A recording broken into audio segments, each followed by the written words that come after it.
शबरी जीवन भर राम की प्रतीक्षा क्यों करती रही। बात उस वक्त की है जब भगवान श्री राम का जन्म भी नहीं हुआ था। भील जाति के एक कबीले जिसके राजा मुखिया अज थे। अज के घर में एक कन्या का जन्म हुआ जिसका नाम श्रमणा था। श्रमणा शबरी का ही दूसरा नाम है। शबरी की माता का नाम इंदुमती था। शबरी की जाति शब्र थी जो कि भील से संबंधित थी। शबरी बचपन में पक्षियों से अलौकिक बातें किया करती थी जो सभी के लिए आश्चर्य का विषय था। धीरे शबरी बड़ी हुई लेकिन उसकी कुछ हरकतें आज भी इंदुमती की समझ से परे थी। समय रहते शबरी के बारे में उसके माता पिता ने किसी ब्राह्मण से पूछा कि वह वैराग्य की बातें करती हैं। ब्राह्मण ने सलाह दी कि इसका विवाह करा दो।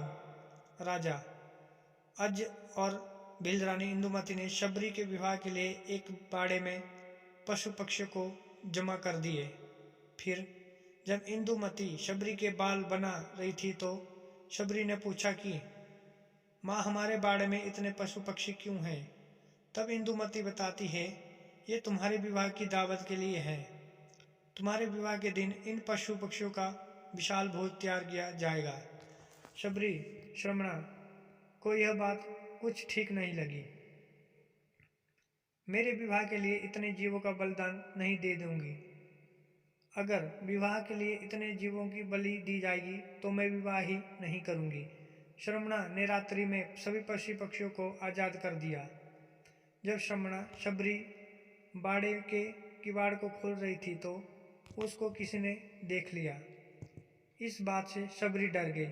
शबरी वहां से भाग निकली। शबरी भागते भागते ऋषिमुख पर्वत पर पहुंच गई जहां पर 10,000 ऋषि रहते थे। इसके बावजूद शबरी छुपते हुए कुछ दिनों तक, जब तक वह पकड़ी नहीं गई, रोज सवेरे ऋषियों के आश्रम में आने वाले पत्तों को साफ कर देती थी और हवन के लिए सूखी लकड़ियों का बंदोबस्त भी करती थी। बड़े ही भाव से शबरी समझाव से लकड़ियों को ऋषियों के हवन कुंड के पास रख देती थी। कुछ दिनों तक ऋषि समझ नहीं पाए कि कौन है जो उनके सारे नित्य के काम निपटा रहा है। कहीं कोई माया तो नहीं है। फिर जब ऋषियों ने अगले दिन सवेरे जल्दी शबरी को देखा तो उन्होंने शबरी को पकड़ लिया। ऋषियों ने शबरी से उसका परिचय पूछा तो शबरी ने बताया कि वह एक भिलनी है। एक ऋषि मतंग ने शबरी को अपनी बेटी कहकर उसको एक कुटिया में शरण दी और सेवा करने को कहा। समय बीतता गया।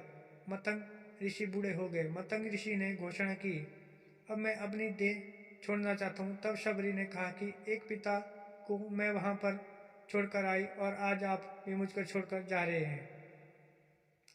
अब मेरा कौन ख्याल रखेगा। मतंग ऋषि ने कहा, बेटी तुम्हारा ख्याल अब राम रखेंगे। शबरी सरलता से कहती है, राम कौन है और मैं उन्हें क्या ढूंढूंगी। बेटी तुम्हें उनको खोजने की जरूरत नहीं है, वो स्वयं तुम्हारी कुटिया पर चलकर आएंगे। शबरी ने मतंग ऋषि के इस वचन को पकड़ लिया कि राम आएंगे। शबरी रोज भगवान के लिए फूल बिछा कर रखती, उनके लिए फल तोड़कर लाती और पूरे दिन भगवान श्री राम का इंतजार करती।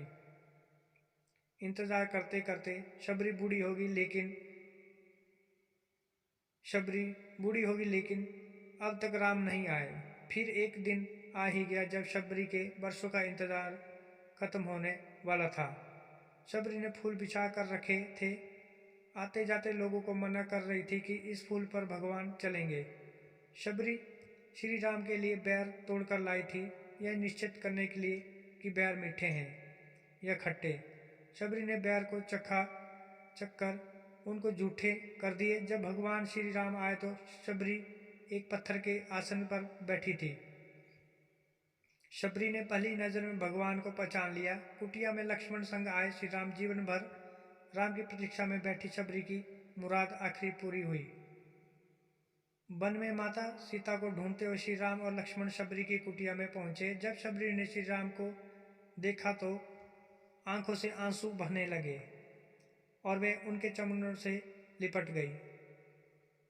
शबरी ने भगवान का खूब आदर सत्कार किया और उनको जूठे बैर खिलाए। इस पर शबरी के वर्षों का इंतजार खत्म हुआ था और उसको भगवान श्री राम मिले थे। इससे प्रसन्न होकर सबरी को परधाम जाने का वरदान दिया।